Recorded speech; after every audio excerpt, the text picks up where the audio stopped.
जी महाराज। अभी यहाँ कार्यक्रम हुआ था, तुम्हारा बाबा तो चबूतरा पे बैठा रहा। तुम्हारा बाबा चबूतरा से चिगा नहीं। तुम आराम से अपने रिश्तेदारी मेहमानी, आओ भगत जाओ भगत, बताओ खाओ खिलाओ पिलाओ, राम राम। हम तो नहीं, हम तुम्हारा बाबा तो बैठा रहा। तुम्हारा बाबा तो नहीं भतौर में घुसा, तुम्हारा बाबा तो नहीं मेहमानों में घुसा, तुम्हारा बाबा तो नहीं कहीं गया, बैठा रहा भाई। इसलिए बैठा रहा कि जी उत्सव, आज उत्सव इनका है, इनको आनंद से भेंट लेने दो।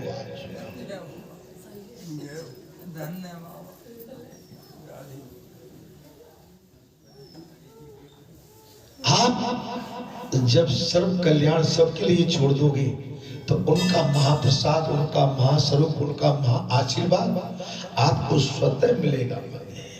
आप पीछे खिसकना सीखो, पीछे हटना सीखो, आप पीछे चलना सीखो। लेकिन आप अपने जो महापुरुष हैं ऐसा भी मत कर देना कि उनको पीछे करके तुम खुद आगे बढ़ जाओ और महापुरुष आपके बैठे रह जाए। भले ही वो बोलते नहीं है, लेकिन जो ज्यादा बोलता नहीं है वो भगवत स्वरूप है। जो अपना आजकल का समय है भैया, जो जितना ज्यादा अपने गाल बजाएगा वही बड़ा माना जाता है।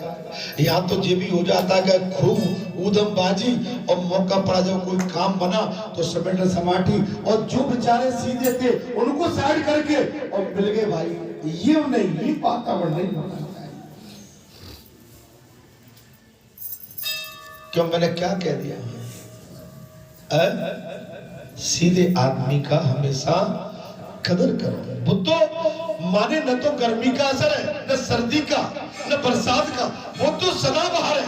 लेकिन आप अपने मिजाज को देख लो, आपका मिजाज कहीं फिर विस्फोट में न आ जाए और फिर कहीं आपको कहीं गर्मी की जगह बरसात की जरूरत न पड़ जाए। और बरसात एक ऐसी चीज है वो सबको ठंडा कर देती है।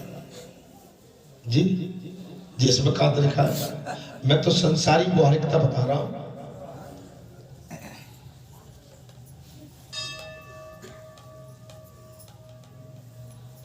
अपनों को कभी अपने निजी कार्य होते उसमें भूलो मत। और निजी कार्यों में जो अपने आप को, अपनों को भूल जाता है, जो दिन रात आपकी सेवकाई में, आपकी आज्ञा में रहते हैं, आपके साथ जुड़े रहते हैं, आपके दुख में सुख में, अच्छे में बुरे में, हमेशा उनका आदर करो, उनका सम्मान करो।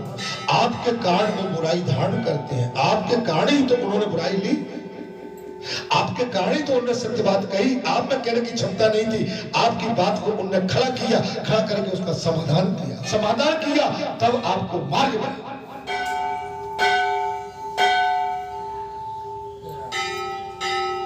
आप जैसे 2 3 4 5 ऐसे डोकरे ढाकरे जुड़े, इनका क्या गुनाह है? इनका यही गुनाह है कि जो बालाजी से जुड़े हुए हैं। अब कुछ ऐसे हैं जिनको तकलीफ ये होती है कि क्यों जुड़े हैं। अरे मेरे भाई, मेरे कुछ हैं वो भी लूट जाएंगे, तो मैं अपनी बात किससे कहूंगा? बोल सच्चे दरबार की जय। तुम तो करनी में कोई कसर छोड़ नहीं रहे हो, लेकिन जो एक दो है तुमको यही पीड़ा है। अरे तुम तो दगाबाज हो, तुम तो कभी खास नहीं हो। देखिए दगाबाज कौन होता है कि लड़ा भिड़ा के पहले खूब भी दी, और जब ये करा दिया लड़ा भिड़ा के और अपना राजीनामा करके, और जो बेचारा सज्जन पुरुष था वे दोनों लठेतन ने, दोनों झगड़ालुओं ने वे तो एक कह गए, और जो सज्जन पुरुष था वो लग गया। महाराज मैंने इसमें क्या कह दिया? आजकल ऐसा ही हो रहा है कि नहीं?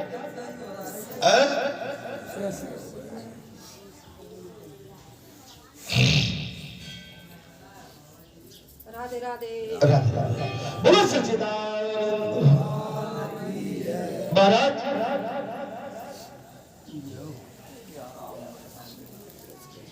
और बार बार सेवन करने पर भोग तथा मोक्ष प्रदान करने वाली अयोध्या, द्वारका, काशी, मथुरा, अवंती, महादेव बाबा ने कहा है किससे? कार्तिकेय जी से। आप बात सुनिए, जे महादेव बाबा कार्तिकेय पिता और पुत्र का संवाद चल रहा है। महादेव बाबा ही कहता, महादेव बाबा ने कहा कार्तिकेय, अयोध्या, द्वारका, काशी, मथुरा, अवंती, कुरुक्षेत्र,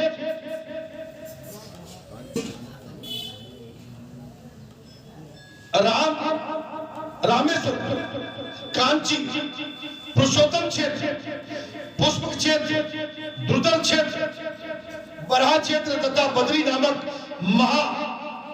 महापुण्यमय क्षेत्र, जो सब मनोरथ के साधक है, जो सारे मनोरथ के साधक, वे सभी उत्तम तीर्थ है। जे महादेव बाबा ने कहा, एक कार्तिकेय, ये सभी उत्तम तीर्थ है और मुक्ति की एक साधना अयोध्यापुरी का विधि पूर्वक दर्शन करके मनुष्य सब पापों से मुक्त हो जाए। अयोध्या,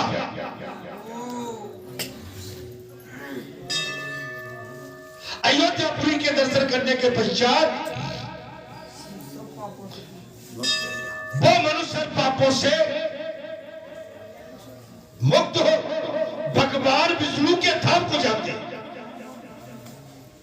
भगवान विष्णु के धाम को जाते हैं। भांति भांति से भगवान विष्णु की सेवा पूर्वक पूजन, नृत्य और कीर्तन करने और पुरुष तथा त्याग कर श्री हरि चिंतन करने से ग्रह की आसक्ति तथा मृत्यु के पराक्रम और विजय पा जाता है।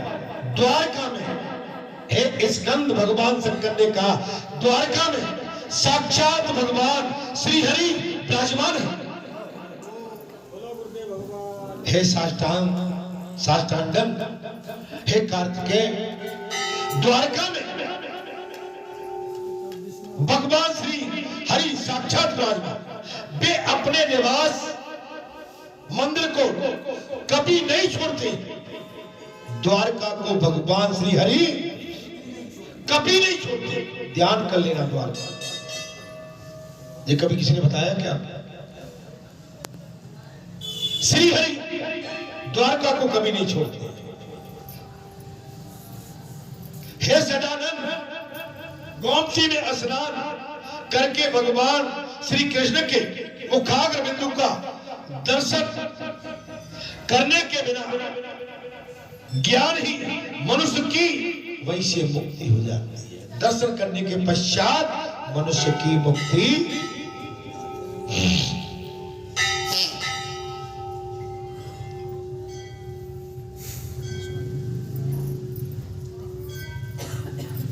अस्सी और वनों के बीच में 5 कोस तक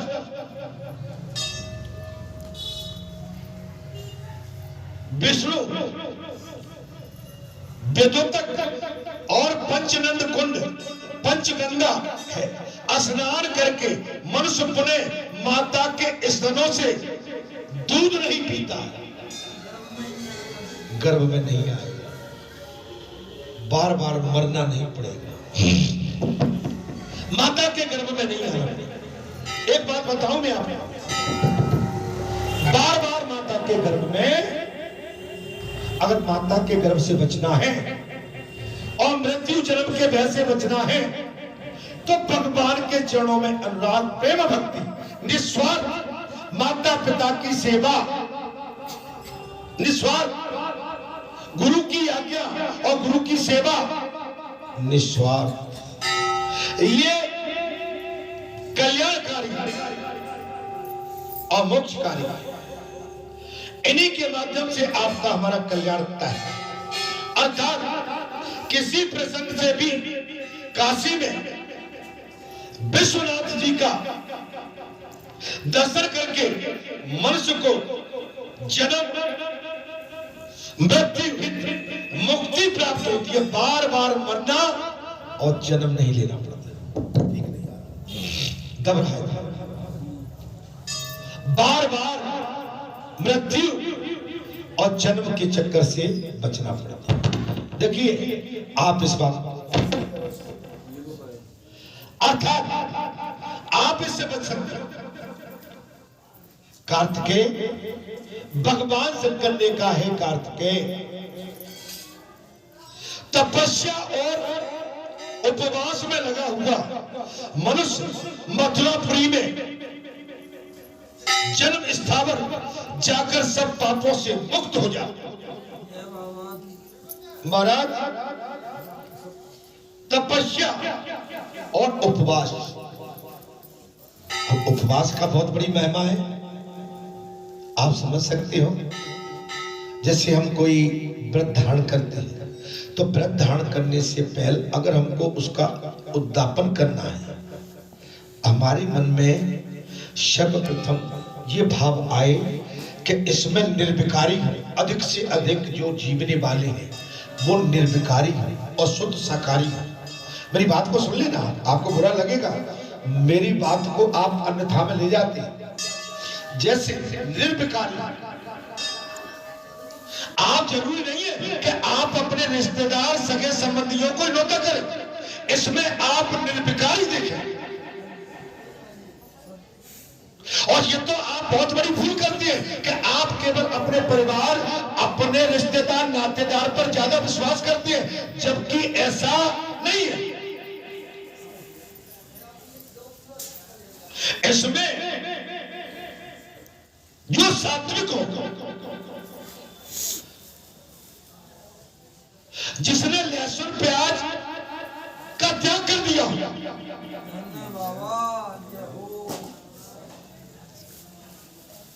अब जो मुर्गा तोड़ती है, दारू पीती है और कह दो कि भाई आप आ जाना, आप हमारे अतिथि हैं, तो ये सोच विचार के काम करो। मैंने भैया गलत कह रहा हूं, मेरी माताओं को हमारे यहां भी बुरा लग जाएगा भाई, मेरी बात को पकड़ा जाता है। हाँ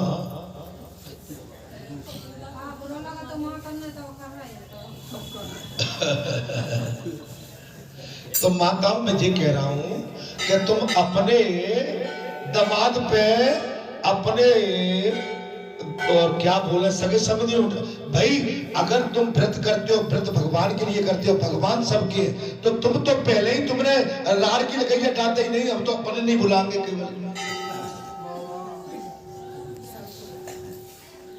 मैं कुछ गलत नहीं बोल रहा,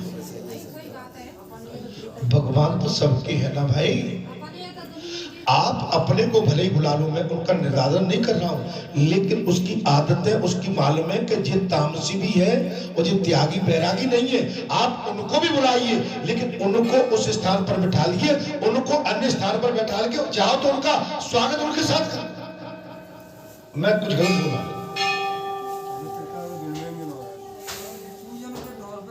पूजन के स्थान पर सात्विक चाहिए, पवित्रता चाहिए। कथा कह रही है, मैं इसलिए कह रहा हूं, मैं अपने मन ग्रंथ नहीं कर रहा हूं। और जब नहीं आता है तो पूछ लो, अपना बड़प्पन अच्छा नहीं रहता। आप किसको न्योता दे रहे हो घर परिवार में, अगर कोई आपका ऐसा है, ब्राह्मण से पूछ लो, महापुरुष से पूछ लो, मुझे अमुक चीज करना है, तो इसमें न्योता अगर दिया जाए तो अमुक जीव कौन कौन सही रहेंगे, तो उसमें ब्राह्मण होगा, महापुरुष होगा, आपको बढ़िया मार्गदर्शन करेगा कि माता जी इसमें इनको तो इसमें रख लो, और आपके जो सगे संबंधी हैं उनको इसमें रख लो। दोनों का स्वागत हो गया। लेकिन आप अपनी अनुसार चलोगे। अच्छा, उसमें फिर आधे अधूरे, मैं तो यहाँ देख रहा था, क्या देख रहा था, कोई बेटी है तो उसका दामाद नहीं है, दामाद है तो बेटी नहीं है। क्या मैं गलत बोल रहा हूँ? सही बात है। ऐसा भी क्या न्योता था, जो बेटी आ गई तो दामाद नहीं है, दामाद नहीं है तो बेटी नहीं है। न्योता पूरा होना चाहिए। मैं किसी पे आक्षेप नहीं लगा रहा हूँ, क्षमा करना, कान पकड़ के कह रहा हूँ, क्योंकि बात आई है, मैं इसलिए कह रहा हूँ, उपवास और त्याग की बात आई है, मैं इसलिए कह रहा हूँ, मैं संसार के लिए कह रहा हूँ। आप इसको अपने ऊपर मत उतारो, व्यक्तिगत मत उतारो। या तो यही नहीं मालूम था कि 11 का उपवास कैसे तोड़ा जाता है, कैसे पूजा की जाती है, वो तो हम कथा से उठे थे तो हमने कि भाई ये तो कथा में चल गया, लेकिन ये तो इन्होंने तो सब गड़बड़। बोले आ गए, बोले उपास कर लो। अरे भाई उपास तो तब होगा फिर ठाकुर जी की पूजा कर।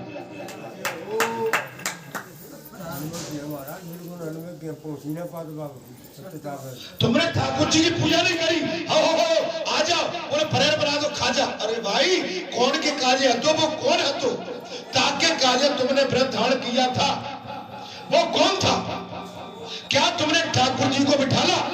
क्या उनको वस्त्र अर्पण किए? क्या उनको जल अर्पण किया? क्या उनकी चरण वंदना की? क्या उनकी आरती उतारी?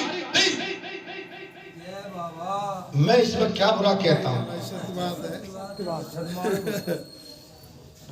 मैंने ऐसा कौन सा बुरा कर दिया मेरे भाई?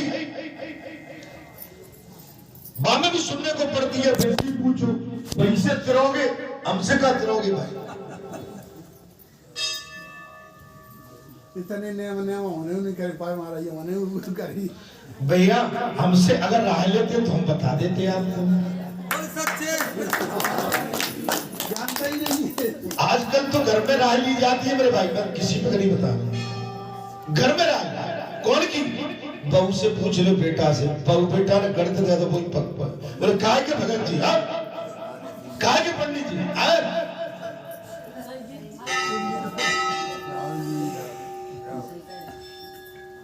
जब जी तो देखो, अगर सत्संग के बाद जो अहम घमंड भरा हुआ में कोई किसी पे, अगर तुम रामायण सुनते हो, कथा सुनते हो और उसके बाद भी तुम्हारे कान नहीं खुलते, अभिमान तुम्हारा फिर भी वही की वही है, तो ये पाप है। पाप आपको अच्छे काम करने नहीं दे रहा है। पाप आपको अच्छे काम। मैं अब एक उदाहरण और दूं तो और उदम मच जाएगा। मैं कितने उदाहरण दे दूं? मैं कह देता हूँ सांची सुन ऊधम चालू हो जाता है मेरे महाराज। बोल सच्चे दरबार की जय। कांटे कांटे को जी महाराज जी क्षमा।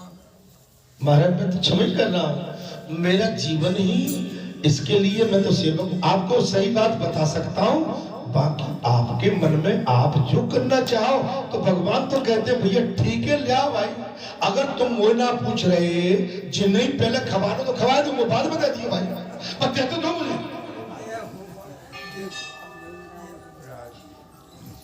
भुला के बिहारी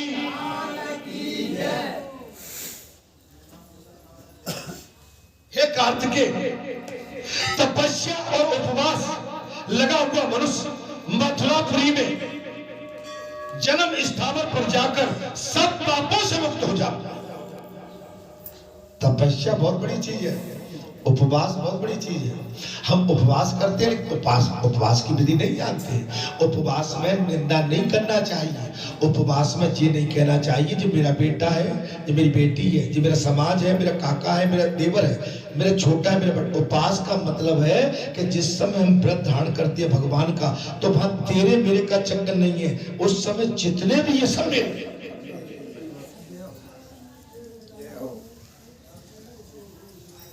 आज कथा चल रही है बाबा की, क्या कथा में यह कहा जा रहा है कि इस भगत ने जिस परिवार में जन्म लिया था वही परिवार सुने? नहीं, ये तो खुली।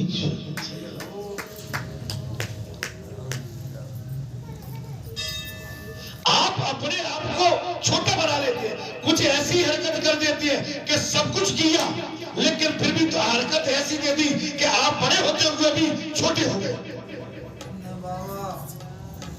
क्या कह दिया मैंने? बड़े होते होंगे हरकत ऐसी आ गई कि आप छोटे बन गए।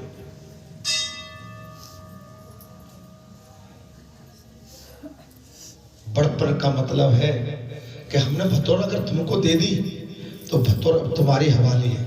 जब भतौर का काम पूरा निपट जाए तब हमसे कह देना भाई, लास्ट में अंत में कह देना कि भाई प्रसादी वितरण हो गई, अब चलो हम आप सब बैठ के प्रसादी प्राप्त करते हैं। बहुत जीव समझ में आगे कि नहीं आ गई?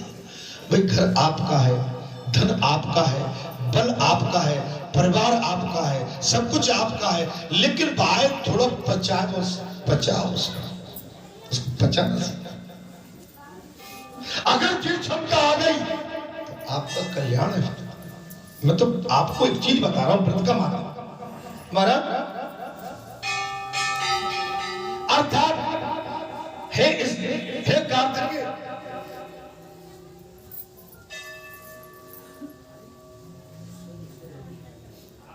विधि पूर्वक स्नान करके तेल सहित जल में तर्पण करे और मनुष्य अपने पितरों का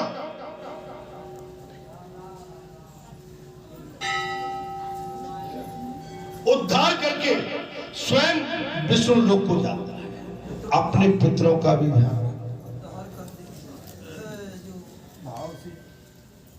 मैं तो कई चीज बताता हूं, मैंने पितरों के बारे में कई कहा। आप जो भी काम करते हैं पितरों को भी बुलाइए, उन पर जल चढ़ाइए, उनको भोग लगाइए, आपकी कृपा से काम हो गया। पितरों का हमेशा ध्यान रखना चाहिए, क्योंकि वो पितर ऐसे शुभ कार्यों को देख के अंदर ही अंदर बहुत खुश होते हैं। अर्थात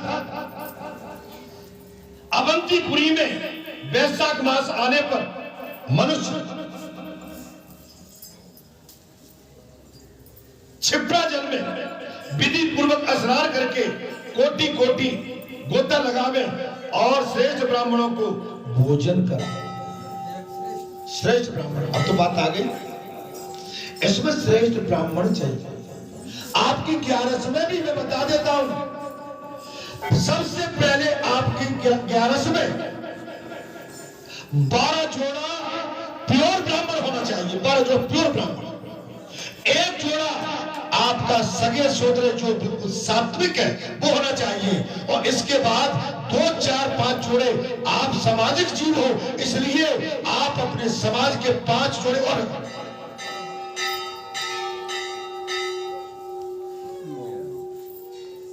ब्राह्मणों का प्रावधान है।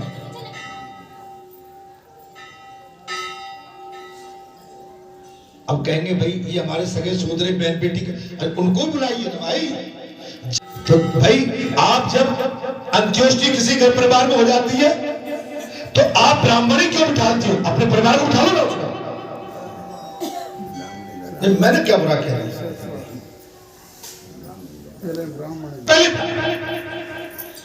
पहले ब्राह्मण तो करा दिया था, तबे नहीं था, कथा से उठा था और भी कुछ होता, समय देते अलग से होता, कुछ और भी होता। बहुत अच्छा हुआ तो बाबा के सानिध्य में हुआ नहीं, इतना होते ना बाबा ने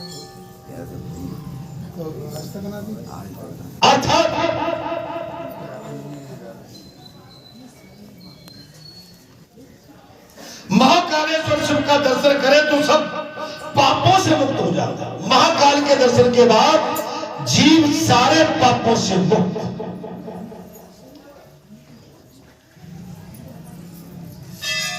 लेकिन सच्चे मन से बालाजी पर कथा, बालाजी की कथा चल रही है। ये कथा भगत जी नहीं कह रहे हैं, तुम्हारे भगत जी ये कथा नहीं कहते हैं, जो तुम्हारी भूल है। ये बालाजी की प्रेरणा से, बालाजी के स्वर में ही कथा चल रही है। आप ये मान लीजिए, और आप ये करते कि हमारे परिवार का भगत जी बैठे हैं, तो ये आपकी बहुत बड़ी भूल है।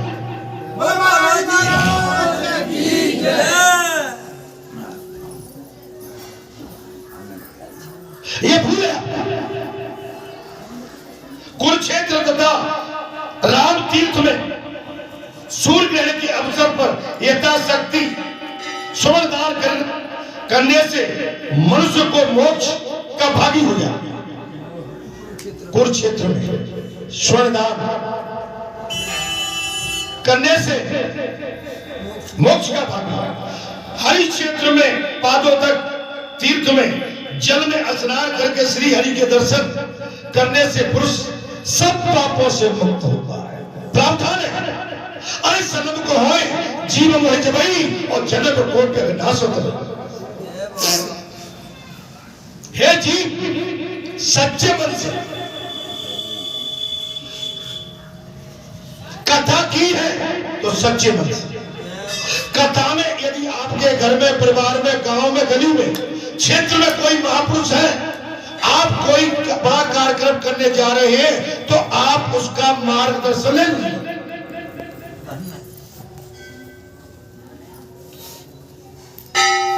और आपके क्षेत्र में, गांव गली में तो इससे बड़ा मार्गदर्शक कोई बैठा ही नहीं है।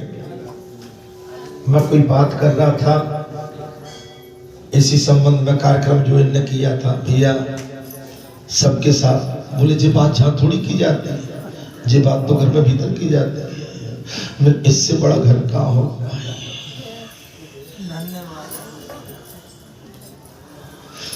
आप समझ सकते हो माने मानसिकता आदमी की कितनी परिवर्तन हो गई है।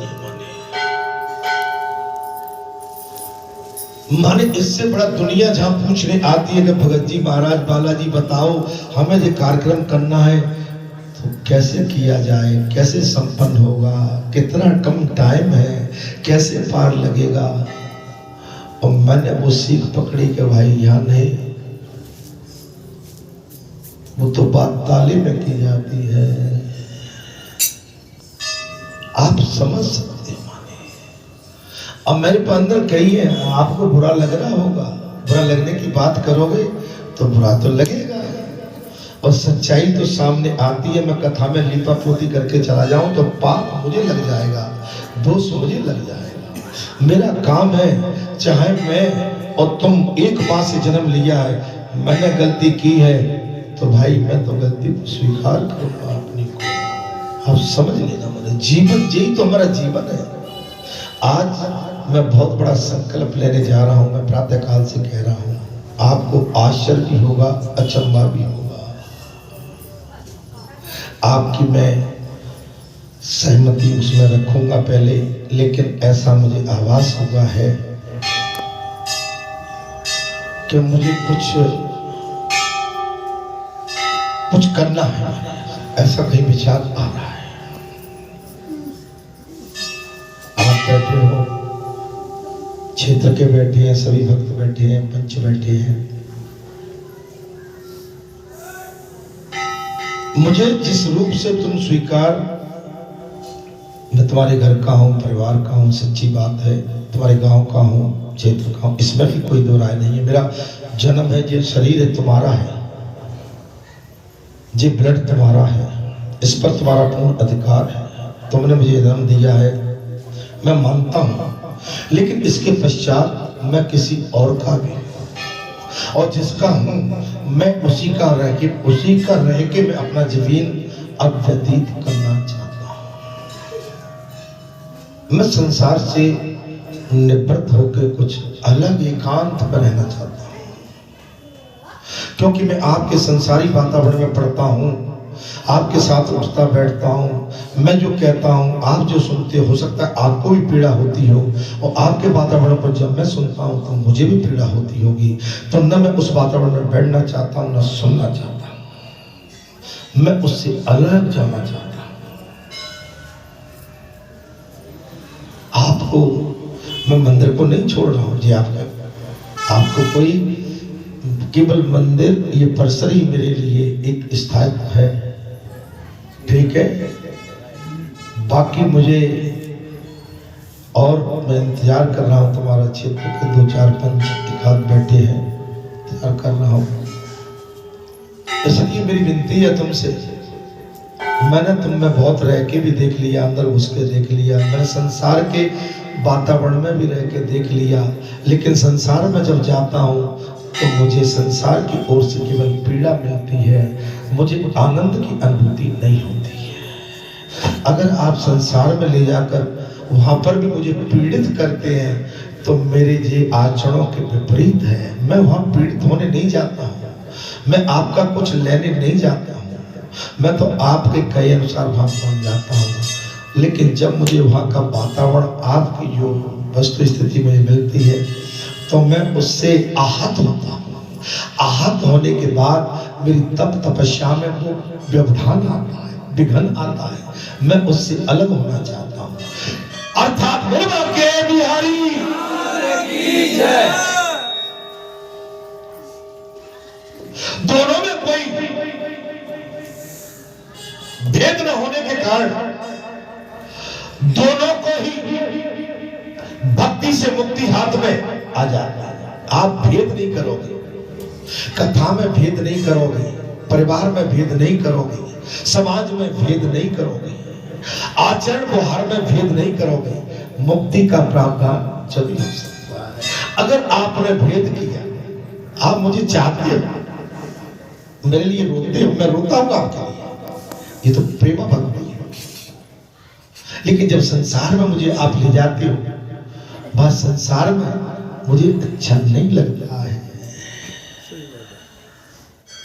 जिस संसार से आप मुझे बांध के रखे हो, संसार आपका है और कलंक मुझ पर ठोक देते हो।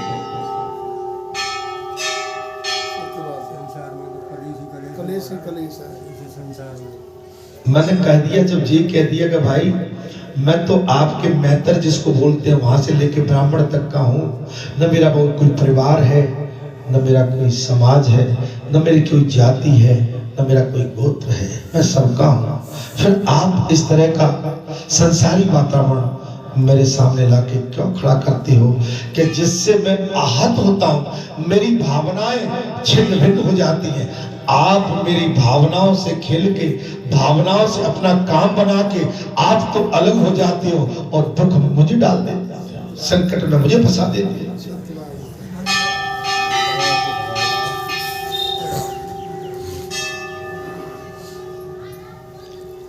भेद वृद्धि, भेद बुद्धि पैदा करने से मनुष्य की निंदित गति होती है। भेद बुद्धि आ जाए तो वो मनुष्य निंदा करने लगता, अपनों को नहीं छोड़ता। जिसकी बुद्धि में भेद आ जाए उसकी वाणी निंदक हो जाती है, निंदक हो जाती है। समझ में आ रही है जी बात? कब जब आप जैसे भगत संत मेरी बात को सुनते हैं तब तो ये बात खराब है, जैसे नहीं सुधरोगे। हरिओम हरिओम हरिओम। अर्थात मेरा आपसे अनुरोध है कि जब बुद्धि में भेद आता है तब निंदा और निंदक बन जाते हैं, अपनों को भी नहीं छोड़ते, अरे महापुरुषों को भी नहीं छोड़ते। आज ये बताइए, मुझे 20 वर्ष 21 वर्ष हो गई, जिस बरेटा में हमने जन्म लिया था आज उस बरेठा में प्रवेश नहीं किया है। ऐसा कौन सा संत महात्मा है जो 20-22 साल में अपने गांव गली में नहीं घुसेगा? तो मैं क्यों अब जबरदस्ती आपके लपेटे में रहूं? अब संसार को तुम देखो, ये तुम्हारा काम है, मेरा काम नहीं, मेरा काम नहीं। जब कोई बात आ जाए तब मेरे पास रोते हो और बात बन जाए तो मुझे पूछते भी नहीं हो। जय बाबा।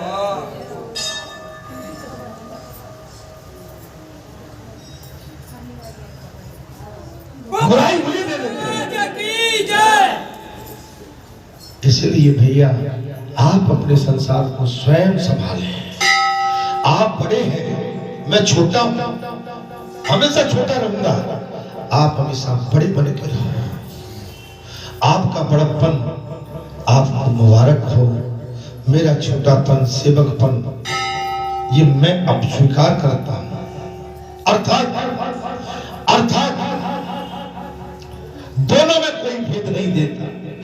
भेद बुद्धि पैदा करने से मनुष्य की निंदित गति होती है। पुरुषोत्तम क्षेत्र में है मार्कंडे, सरोवर के जल में स्नान करके एक बार जगन्नाथ जी का दर्शन कर लेने से मनुष्य ज्ञान अथवा योग के बिना पुनः माता के स्तनों का दूध नहीं पी पाता, मरना जीना नहीं पड़ता। मैं जब समाज में जाऊंगा, परिवार में बैठूंगा, परिवार के साथ बैठूंगा, परिवार बात करेगा, मैं बात करूंगा, मैं तब तपस्या में मैं नीति धर्म की बात करूंगा, लेकिन मैं भी तुम्हारे उस लपेटे में कहीं न कहीं फंस जाऊंगा। धन्यवाद। कुछ समझ में आ रही है? मैं ऐसे लपेटे से बचना चाहता हूं। जब मैंने काम त्याग दिया, मैंने सब कुछ त्याग रखा है, अब मैं तुमको किस किस को इतने बड़े, किस किस को मनाता हूँ, किस किस की बुराई अपने ऊपर लटकाऊं? आप जानो, आपका काम जाने भाई। मैं कह रहा हूं आपने जन्म दिया है, मैं आपका ऋणी हूं। आपके इस ऋण को मैं अपनी तपो तपस्या सेवा के माध्यम से मैं आपके ऋण को अपने साथ रखूंगा, मैं कभी भूल नहीं सकता जीवन में। ठीक है? हाँ, आपने मुझे जन्म दिया है, मैं आपके आंचल को, आपके स्तन को कभी झुकने नहीं दूंगा। मैं आपके स्तन की और आपके चरणों की सदैव कदर करूंगा, लेकिन मुझे मुक्त करो इस चीज से। अर्थात माता के स्तन का दूध नहीं पीता, रोहिणी क्षेत्र के अंतर्गत समुद्र में तथा इंद्रधुवन सरोवर में स्नान करके भगवान विष्णु के प्रसाद को खाकर मनुष्य वैकुंठ धाम में स्थान पाता है। कार्तिकेय जी की पूर्णिमा को, कार्तिकेय की पूर्णिमा को पुष्पकरणी तीर्थ में स्नान करके दक्षिणा सहित श्राद्ध एवं भक्ति पूर्वक ब्राह्मण भोजन कराकर मनुष्य ब्रह्मलोक में प्रतिष्ठित होता है। माघ मास में भक्ति भाव से त्रिवेणी संगम में स्नान करके मनुष्य उस पुण्य को प्राप्त करता है जो बद्री तीर्थ के कीर्तन से प्राप्त होता है। भगवान विष्णु का बद्री नामक क्षेत्र में 3 लोकों में दुर्लभ और उसके स्मरण मात्र से महापातक की मनुष्य भी तत्काल पाप रहित होकर मृत्यु के पश्चात मोक्ष के भागी बद्रीनाथ। बद्र का आश्रम भगवान का स्वरूप है, भगवान का शरीर है, श्री हरि का स्थान है। किनका स्थान है? श्री हरि का स्थान। हे कार्तिकेय, भगवान शंकर स्वयं पृथ्वी तथा रसातल में बहुत से तीर्थ हैं। पृथ्वी रसातल में बहुत से तीर्थ हैं, परंतु बद्री तीर्थ के समान दूसरा तीर्थ कोई नहीं है। बोल सच्चे दरबार की। भगवान शंकर ने कहा, हे कार्तिकेय, ये तो संसार में लोक परलोक पाताल लोक बहुत तीर्थ है, लेकिन बद्री तीर्थ के समान और कोई दूसरा तीर्थ नहीं न होगा। कार्तिकेय तप योग और समाधि से तथा संपूर्ण तीर्थों में स्नान करने से जो फल प्राप्त होता है वो बद्री क्षेत्र के भली भांति दर्शन मात्र से हो जाता है। दर्शन मात्र कैसे मन नारायण नारायण नारायण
आप अपनी वाणी से संबोधन करें। पूरी अलग से दस दोगे तांबे से खाओ। जय हो बाबा।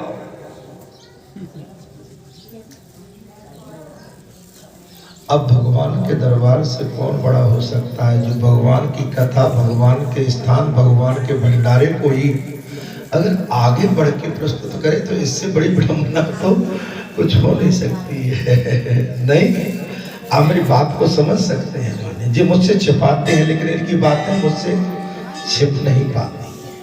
ये महाराज जी हमारे भाव एक और उठ रहा है कि आज बाबा ने सारी नदियों की महत्व बताया और कथा हमारी तीर्थों का जो सेवन की विधि है उन्हें बता रहे हैं, बहुत दिनों से बता रहे हैं।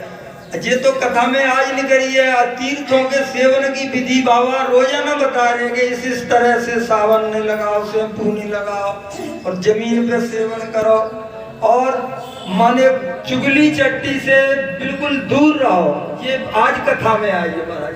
परंतु एक बाबा ने महाराज जी संकेत दिया है कि मेरे भक्तन ने तीर्थ में जाना पड़ता है, परंतु अगर एक ऐसे भी भक्त होते हैं जो हरि के गुण एक दौर पे गावे, तीर्थ सकल तहाँ चले अर्जुन है महाराज जी भगवान संबोधन कर रहे तो अर्जुन ने कही महाराज मैं आपको ढूंढो तो ढूंढो कहाँ? क्या बात है। मुझसे तुम अदृश्य हो जाओ तो मैं कहाँ ढूंढो?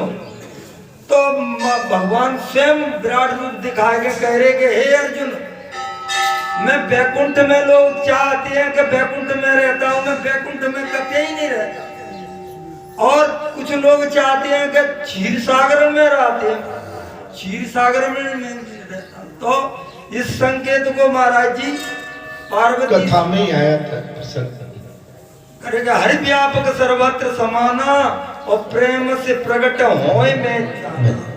परंतु अर्जुन से महाराज जी कृष्ण भगवान दूसरी ही बात कह रहे कि हे अर्जुन मैं कहूं न मिलो, परंतु जो मेरे भोले भाले अनपढ़ भक्त पढ़े लिखे ज्ञानियों के तो मैं कभी कभार झांकी में आ जाऊं तो आ जाऊं, योगियों के ध्यान में कभी कभार आ जाऊं तो आ जाऊं, परंतु जो मेरे भक्त मेरी कथा है साधारण रूप में बिल्कुल अनपढ़ के बन के मेरी कथा जो कहते हैं उनके हृदय में बैठ के मैं बोलता हूँ, और जो बिल्कुल अनपढ़ एकदम मूर्ख बन के उस कथा को सुनते हैं उनके हृदय में बैठ के मैं कथा सुनता हूँ, वहां मैं जरूर मिलता हूँ।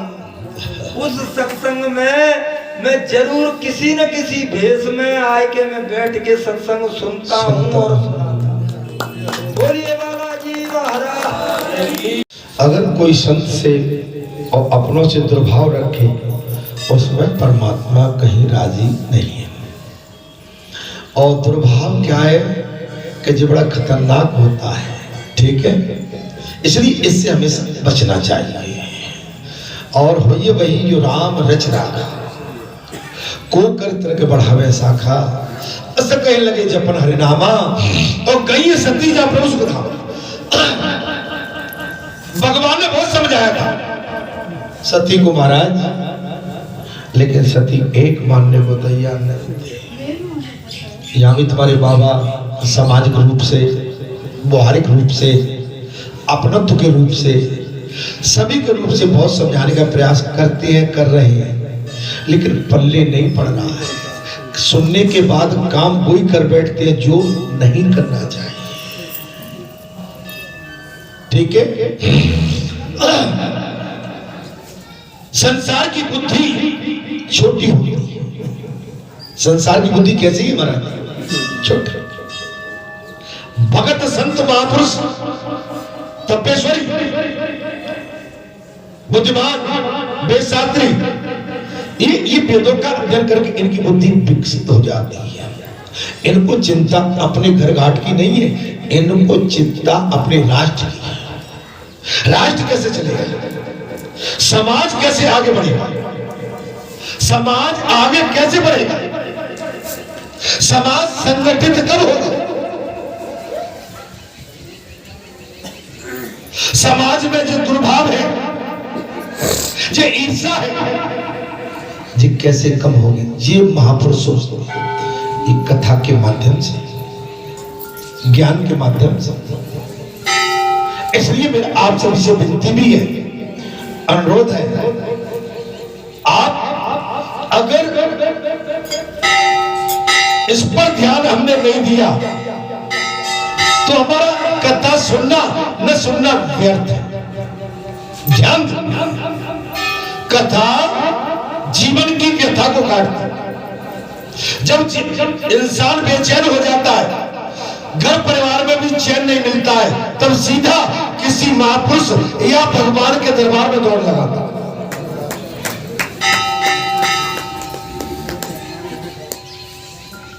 विचलित जीव भगवान के दरबार में क्योंकि घर में संसार नहीं छोड़ेगा। इसलिए भगवान विष्णु का जो महास्थान है ये परम कल्याणकारी है।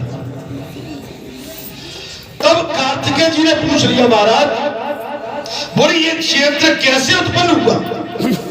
भगवान शंकर से, पिताश्री ये पत्रिका आश्रम कैसे उत्पन्न हुआ? किन लोगों ने इसका सेवन किया तथा इस क्षेत्र के अधिपति कौन है? आपका बालाजी धाम ये कैसे उत्पन्न हुआ? करता हूँ ये क्षेत्र बालाजी धाम आपका कैसे उत्पन्न हुआ? वही बद्रिका धाम है, वो उत्पन्न कैसे हुआ? बात क्या है महाराज? और कार्तिकेय ने पूछा, ये सब बातें कृपया करके मुझे विस्तार से पिताश्री बताइए, मुझे विस्तार से बताइए। भगवान से मैंने कहा ये बद्री क्षेत्र अनादि सिद्ध है, इसका कोई पता नहीं, अनादि सिद्ध है।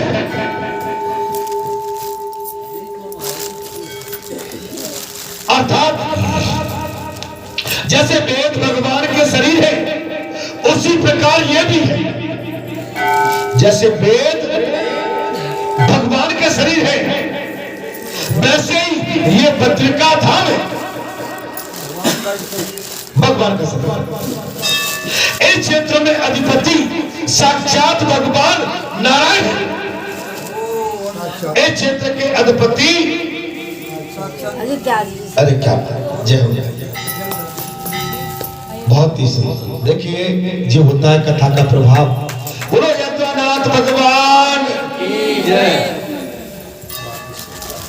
बहुत ही सुंदर अखंड सौ लीजिए। ये पंडित जी महाराज नहीं है और कोई है, चलिए कल्याण भवन आशीर्वाद। बहुत ही सुंदर अयोध्या जी की भी बात चल रही थी, देख लो महाराज सरजू की। ये आगे ये जल, ये तीर्थों का जल कथा का जो प्रभाव होता है और यही सत्य, यही अब इससे बढ़िया आप क्या समझ सकते हैं? भाई भगवान क्या चमत्कार ये तो भाई अयोध्या नगरी की बात सबसे उत्तम। और आप सरजू नदी का जल ले लो महाराज, प्रमाण मिलेगा जी। अब ये तो आप धन्य वैसे ही हो गए भाई सब धन्य बाबा महाराज। अर्थात नारद आदि महर्षियों ने इस तीर्थ का सेवन किया। कार्तिकेय नारद आदि महर्षियों ने इस तीर्थ का सेवन किया। काशी में श्री पर्वत के शिखर पर तथा कैलाश में पार्वती सहित मेरी जैसी प्रीति है और उससे अनंत गुनी अधिक बद्री क्षेत्र में है। हे कार्तिकेय अन्य तीर्थों में स्वधर्म का विधि पूर्वक पालन करते, विधि पूर्वक पालन मर्यादा। अब तो लगी सी भगवान शंकर ने कहा विधि पूर्वक पालन मर्यादा। भगवान शंकर ने आशीर्वाद दे दिया किसको महाराज? काम को, काम को दे दिया और काम भगवान शंकर पर ही हावी हो गया, भस्मासुर बनेगा। आप समझ लो, आपके संत महापुरुष आपको आशीर्वाद आशीष देते हैं लेकिन भस्मासुर मत बनो, माने आप अपनों पर ही हावी हो जाओ। भस्मासुर विधि पूर्वक पालन करते हैं, मृत्यु होने से मुक्त होती है। काशी में मृत्यु होने से मुक्ति। अब इस तरह बढ़िया कथा काशी विश्वनाथ की तो महिमा परंपार है। सारी सृष्टि का विनाश होता है लेकिन काशी और वृंदावन जो अचल है, ये दोनों धाम यथावत रहते हैं।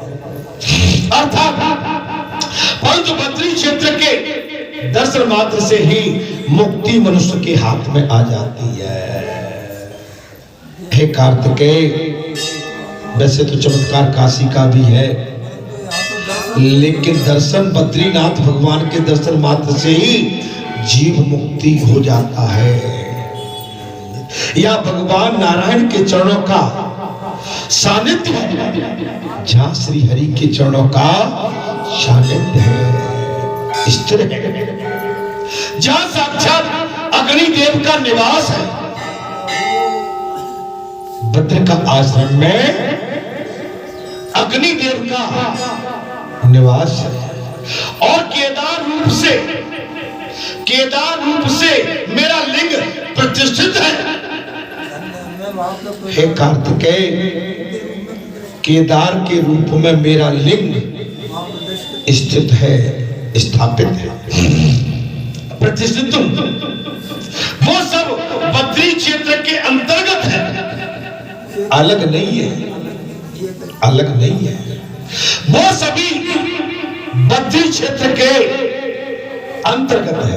केदार के दर्शन, स्पर्श तथा भक्ति भाव से पूजन करने पर कोटि कोटि जन्मों का पाप तत्काल भस्म हो जाता है। बद्रीनाथ के दर्शन किए क्या? किए? अरे करके आओ जी। अभी हम बद्रीनाथ चारों धाम जो कथा कही थी, ये माताएं गई थी, इन माताओं को हम ले गए, माताओं को ले गए। कैसे मालूम है? सेवक बन के, दास बन के इनको लेके गए थे। ठीक, हम इनको लिए, इधर भी पहुंचे, इधर नहीं, आप समझ सकते हो। हमने तो माँ समझा, इनको पिता समझा, और समझते हैं, समझते रहेंगे भी, अंत समय समझते रहेंगे। इनको ले गए, सब तीर्थ में घूमे करे। उसी का जो अभी 2 दिन पहले लंबा टाइम हो गया था, उद्यापन किया था। ठीक है, हमारा कर्तव्य था। माँ तो बहुत पहले जिसने जन्म दिया था चली गई थी, लेकिन इन्हीं ने पाला पोसा, और हमारा कर्तव्य बनता था कि इनके साथ हमने भी, माने इनके भाग्य से हमको भी ये सौभाग्य प्राप्त हुआ था। ठीक है, तो देखिए, एक माता जन्म देती है, दूसरी माता पालती है, पर ये तो सृष्टि का नियम है। लेकिन मैं फिर भी कहूंगा कि हमेशा माने एक ममता का वो पाठ होता है जो एक के लिए नहीं होता है। ममता वो बड़ी होती है जिसका ममत्व संसार के लिए चाहिए। माँ वो बड़ी है, हमारी पृथ्वी माता, जो संसार की माँ है। माँ का स्थान एक के लिए नहीं होता है, माँ का स्थान पूरे संसार के लिए होता है, क्योंकि माँ से बड़ा इस संसार में और कोई है नहीं। जिस माँ ने हमको जन्म दिया, जिस माँ ने हमको पाला पोसा, जिस माँ के गर्भ से अनाज पैदा होता है, जिस माँ के गर्भ से पानी आता है, जिस माँ के गर्भ से पेड़ पौधे वनस्पति विभिन्न प्रकार के अन्य धन धान्य पैदा होते हैं, जिसको उस माता से बढ़ के संसार में कोई माँ नहीं होती। इसलिए जन्म देने वाली माता से भी बढ़ के जो माँ पालन पोषण करती है वो माँ बड़ी होती है। बोलो सच्चिदानंद भगवान की जय। केदार के दर्शन स्पर्श भक्ति भाव से पूजन करने पर कोटि कोटि जन्मों का पाप तत्काल भस्म हो जाता है। हे स्कंद, हे कार्तिकेय, उस क्षेत्र में विशेषतः मैं अपनी संपूर्ण कला से स्थित रहता हूं, पूरी कला से। केदारनाथ बद्रीनाथ में मैं पूर्ण कला से स्थिर रहता हूं। भैया स्थिर पूरी कला। वहां मेरे श्री विग्रह में 15 कलाएं विद्यमान है। वहां मेरे श्री विग्रह गर्भगृह में 15 कलाओं से विद्यमान है। हे कार्तिकेय, वहां कोमल कोमल कमल की श्रीकांति से सुशोभित मुख वाले शिव भक्त दोनों हाथ जोड़े मुझ महादेव की ओर ही दृष्टि और प्रदोष काल में मेरी ही उपासना करते।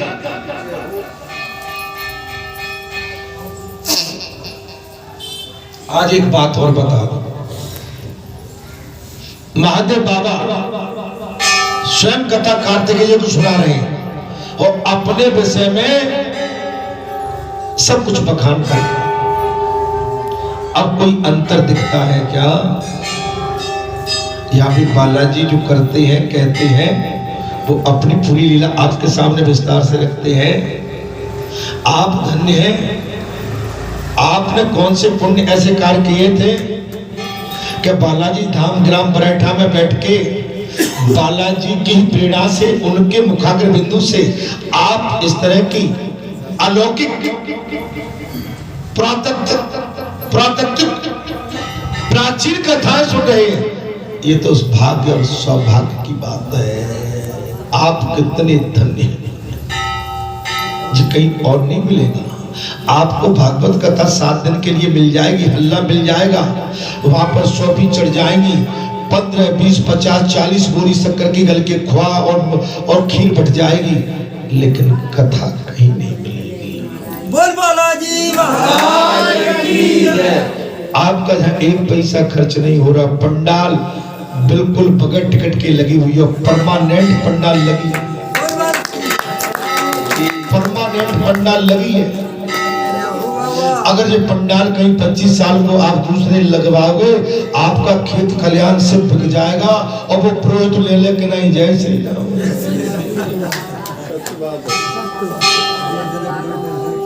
आप कितने बड़े भाग्यशाली हैं, आप पर प्रभु की कितनी बड़ी दया है, कितनी बड़ी कृपा है। अर्थात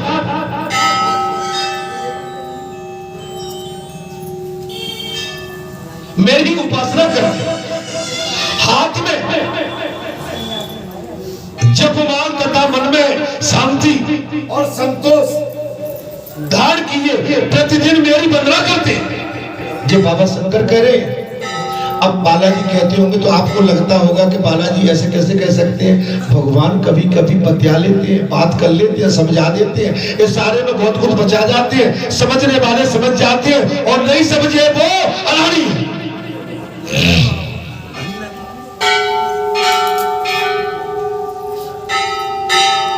मेरे भक्त सदा मेरे चरणों में, भगवान शंकर ने कहा कार्तिकेय मेरे भक्त सदा मेरे चरणों में चिंतन में विज्ञान स्वरूप को हृदय स्थित काम को नष्ट करके सर्वतो भाव से निरंतर मेरा भजन करते, सर्वतो भाव से सदा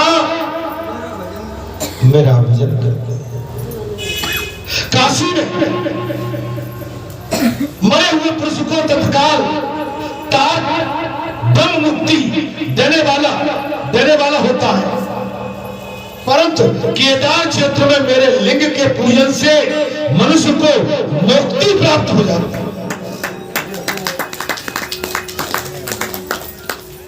मुक्ति प्राप्त हो जाती है, अर्थात श्री नारायण के चरणों के समीप प्रकाश में दर्शन करके अग्नि तीर्थ का तथा मेरे केदार संयक महालिंग का दर्शन करके मनुष्य पुनर्जन्म का भागी नहीं होता।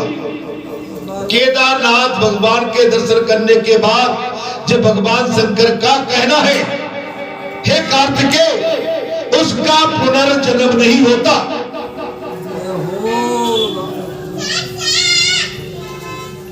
किन्ने दर्शन किए केदारनाथ के? केदारनाथ भगवान के दर्शन नहीं किए, हो गए, और जिनने नहीं किए तो मौका है कर लो। अभी तो पट बंद है, गर्मी में खुलेंगे, मई के महीने में खुलेंगे। अगर भगवत कृपा हो जाए तो दर्शन कर लो, तो दर्शन कर लो। अर्थात